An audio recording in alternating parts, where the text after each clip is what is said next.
네, 이번에는 추경 등 현안에 대한 민주당 입장을 들어보겠습니다. 김성환 정책위 의장 연결돼 있습니다. 의원님 안녕하십니까? 네, 안녕하세요. 김성환입니다. 자, 먼저 지금 직전에 성일종 의원하고 인터뷰를 했었는데 임시 국무회의 네. 관련해서 지금 장관들, 이게 민주당 그 시절 장관들이 참석할 수 있을 것이다 이렇게 얘기를 했거든요. 이거 맞습니까?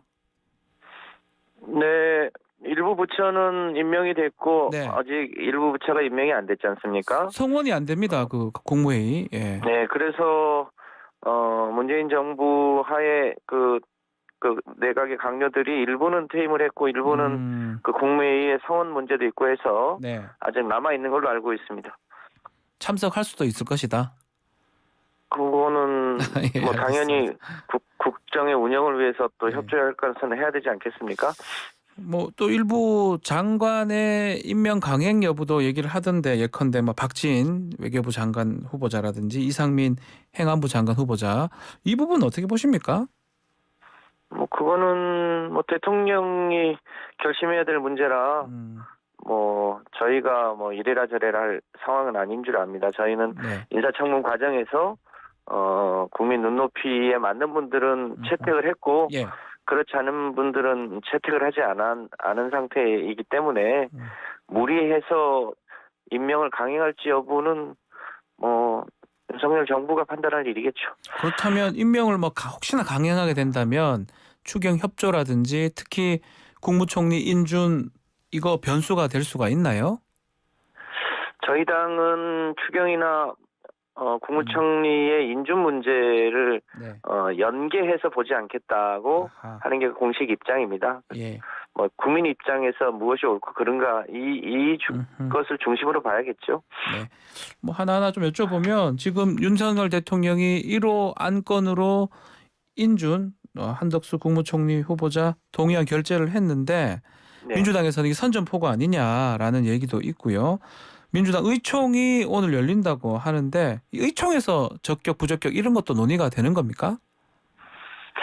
근데 아무래도 국무총리 인준 청문회 과정에서 우리 당 의원들이 부적격으로 의견을 냈기 때문에 네. 의원들의 의견을 다시 한번 수렴해야 되는데 지금 원내 지도부에서 뭐 의견을 정해놓고 하는 건 또 도리가 아니어서 의총에서 다양한 의견을 드려볼 예정으로 있습니다. 뭐 결론을 내놓고 있는 상황은 아닙니다. 당내 기류가 궁금합니다. 왜냐하면 새 정부 발목 잡기다 이렇게 얘기할 수도 있고요. 잘못하면 또 역풍을 맞을 수도 있잖아요. 네, 뭐 그런 기류가 없는 건 아니겠습니다만 더 중요한 거는 총리의 자질, 능력 이런 문제 아니겠습니까? 그런데 인사청문 과정에서 보여준 바대로 그 분께서 지난 노무현 정부 때 총리 이후에 김앤장에서 뭐 20억 이상의 월급을 받는다든지 그 퇴임 이후에 일종의 자산을 축적해낸 과정 자체가 매우 불공정했다. 해명도 명확하지 않았고 그 부인의 행적도 그렇고 이제 그런 면에서 우리 이 윤석열 정부의 초대 총리로서 적합한지 여부에 대한 의문이 있는 거죠. 네. 정치적 고려보다는 지금 한덕수 후보자의 자질, 적격 여부 이게 더 중요하다 이 말씀인 거네요. 이게 또 의총에서 논의가 되겠네요. 그렇습니다. 네. 자, 추경안 얘기 바로 해보겠습니다. 규모가 33조 플러스 알파인데 아마 1인당한테 최소 600만 이상 지원금을 하겠다라고 하는 게 핵심 같아요. 어떻게 보셨습니까? 네,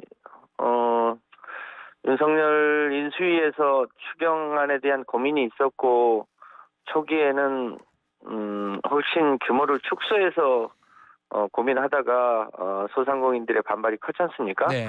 그래서 약간 이제 규모가 커진 것 같긴 한데 뭐 아시는 대로 또 올 가을에 어떻게 될지 모르겠습니다만 현재까지는 다행히 오미크론이 이제 계속 줄어들고 있는 추세고 코로나의 끝이 보이고 있고 그 가운데 지난 2년 3개월여에 걸친 누적된 피해가 있었지 않습니까? 네.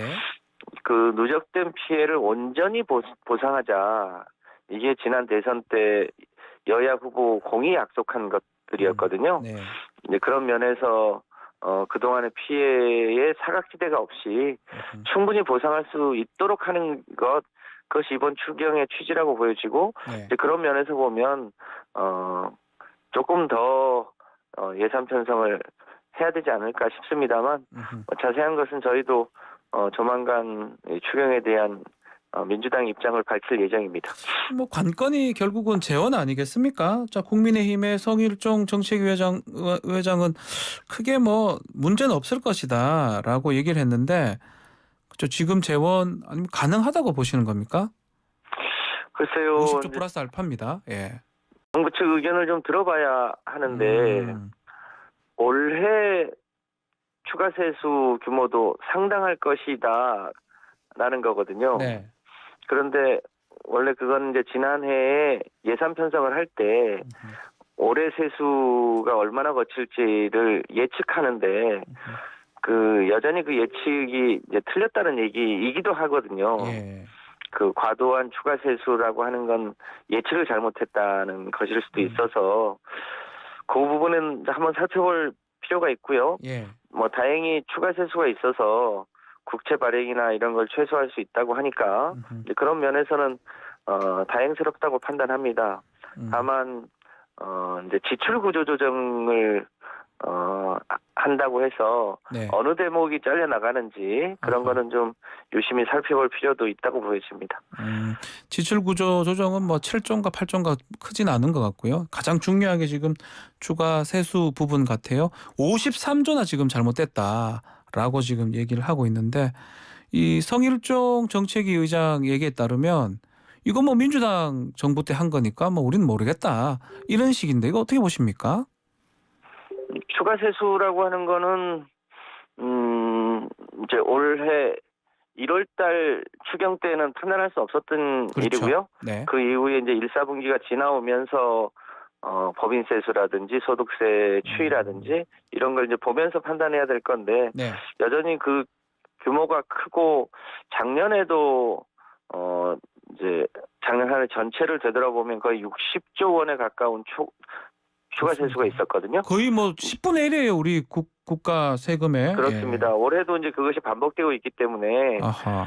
이게 근원적으로 문제인지 예. 여부는 한번 따져볼 필요가 있을 것 같고요. 예.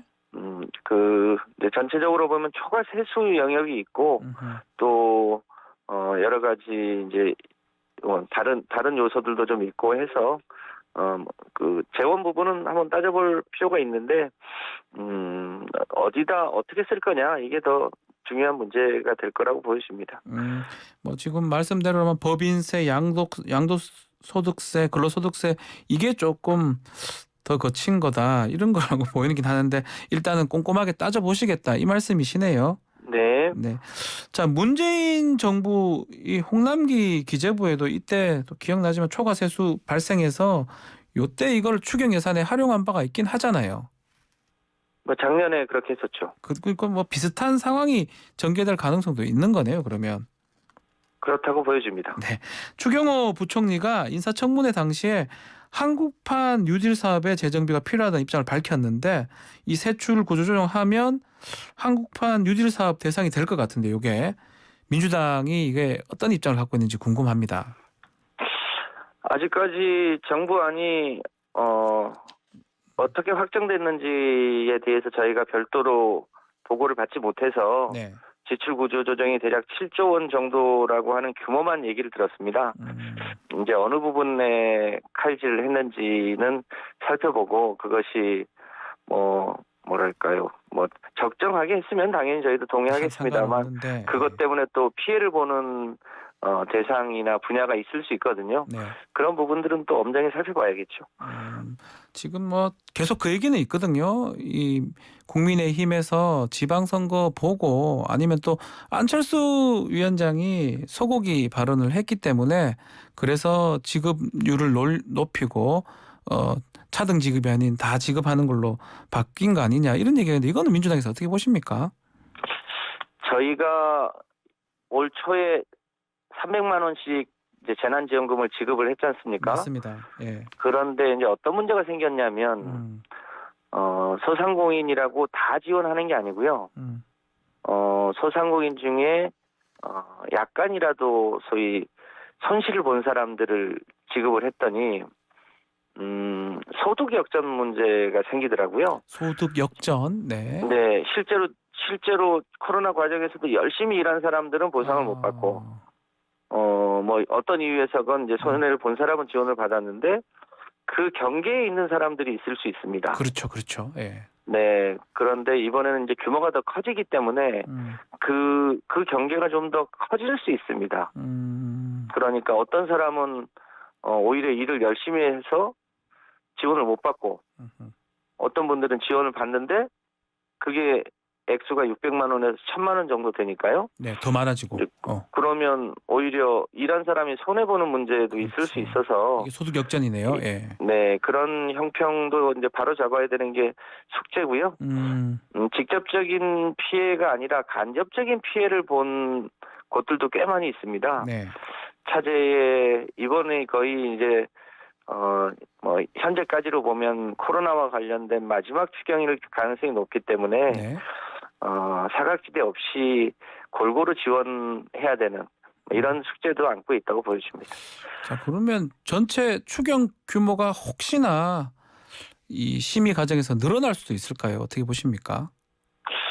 지금 정부 구상으로 보면 일부 또 남는 돈은 또 국채 상환에 쓰겠다. 그렇죠. 그 얘기도 했습니다. 괜찮으면 국채 상환 하겠다. 예, 그 돈으로. 그런 룸이 예. 있기 때문에 예. 이제 국채 상환은 뭐랄까 조금 미룰 수도 있는 거 아니겠습니까? 이제 그런 면에서 일정하게 조금 늘어날 여지는 있다고 보여집니다. 늘어날 50조 플러스 알파에서 그 알파 부분이 될 수가 있다. 네. 꼼꼼하게 심사를 하겠다 이 말씀이시네요. 그렇습니다. 추경 시기 한번 여쭤봐도 될까요? 기왕에 정부가 추경안을 제출을 하면 예. 뭐 이것을 뭐 일부러 뭐 늦출 필요는 없다고 판단합니다. 최대한 조속하게 심사해서 국민들에게 빨리 이 코로나 피해를 보상하는 게 맞다고 보여집니다. 오히려 저희는 대통령 선거 끝나자마자 네. 추경을 편성하자라고 했었죠. 그런데 시점상 미묘하게 지금 지방선거 직전에 예산이 그러니까요. 지급될 수 있어서 오히려 국민의힘이 조금 의도한 거 아닌가 싶습니다만 그것과 관계없이 국민의 삶을 회복하는 데 쓰이는 거기 때문에 최대한 빨리 추경 편성에 임하려고 하고 있습니다. 그러면 지방선거하고 관계없이 뭐 맞으면 협조하겠다 이 말씀이신가요? 네. 예, 알겠습니다. 자, 박홍근 원내대표가 뭐 여러 가지 얘기 중에 특히 기재부에 대한 그 불만이 있더라고요. 특히 홍남기 기재부가 이 번번이 좀 제동을 많이 걸었었잖아요. 민주당 추경에 대해서. 추경호 기재부는 뭐 어제 임시회에도 그렇고 협조적인 모습이 있다 이런 것 같은데 어떻게 보십니까? 홍남기 기재부, 추경호 기재부 다른 것 같습니까? 저는 뭐 큰 차이가 있다고 개인적으로는 생각하지 않습니다. 같습니까? 예. 그 시기에 어떤 정책을 얼마나 할 거냐는 것은 그 시기마다 특성이 있기 때문에 네. 뭐 당연히 당정 간에 뭐 약간의 의견 차나 이런 것도 오히려 이 건강한 긴장이라고 볼 수 있는 측면도 있습니다. 너무 한쪽으로 일방통행하는 것은 나중에 오히려 더 안 좋은 결과로 날 수 있기 때문에 뭐 그런 정도의 긴장은 뭐 필요하다고 보여집니다. 홍남기 기재부는 조금 과했다 이런 지적도 있어서 그렇게 보시지는 않는 거군요. 저는 그렇게 생각하지 않습니다. 예, 알겠습니다. 좀 다른 질문이긴 한데 지금 대통령실 인사 중에 김성애 비서관 논란이 계속되고 있어요. 종교 다문화 비서관인데 혐오 발언 때문에 뭐 문제가 되고 있는데 사과하는 게 또 혐오가 되고 있고 이 얘기 한번 질문 드려봐도 될까요? 어떻게 보십니까? 그 김성애 비서관이 갖고 있는 그 직위와 그의 발언으로 보면 참으로 부적절한 인사가 아닌가 싶습니다. 특히 동성애 등에 대한 그의 생각 이거는 뭐 국제적으로 이미 검증된 것을 마치 다른 개인의 의사로 표현하거나 이런 예. 거는 적절치 않은 거죠. 그런 문제의식을 갖고 국정을 지원하는 비서관으로서 역할을 잘할 수 있을까 심히 걱정이 됩니다. 아, 걱정이 된다. 하나만 더 제가 뭐 인터뷰 한 김에 연결된 김에 사개특위 관련해서 어떻게 여당하고 협상을 해서 문제를 풀어가는 전략입니까? 어떻게 하십니까? 지금 이제 대한민국이 초유의 상황 아니겠습니까? 예. 윤석열 정부가 출범했고 또 국회는 이제 저희 민주당이 다수 야당이어서 정부와 민주당이 어떻게 상호 협력하느냐 네. 이런 게 굉장히 중요한 상황이죠. 뭐 사개특위도 이제 그런 면에서 보면 저희도 최대한 국민의힘과 협의할 건 하고 네. 그러면서 가야 될 거라고 생각합니다. 국민들이 대체로 여론을 보면 아무리 옳은 분야더라도 가급적 합의하고 조정해서 가기를 원하고 있기 때문에 예. 저희도 뭐 일방적으로 밀어붙이거나 그렇게 하기보다는 최대한 국민의힘 여당하고 협력해서 추진하는 게 국민들 입장에서 더 안심이 된다고 생각합니다. 네, 알겠습니다. 오늘 말씀 여기까지 듣겠습니다. 감사합니다. 고맙습니다. 네, 김성환 더불어민주당 정책위 의장과 함께 말씀 나눴습니다.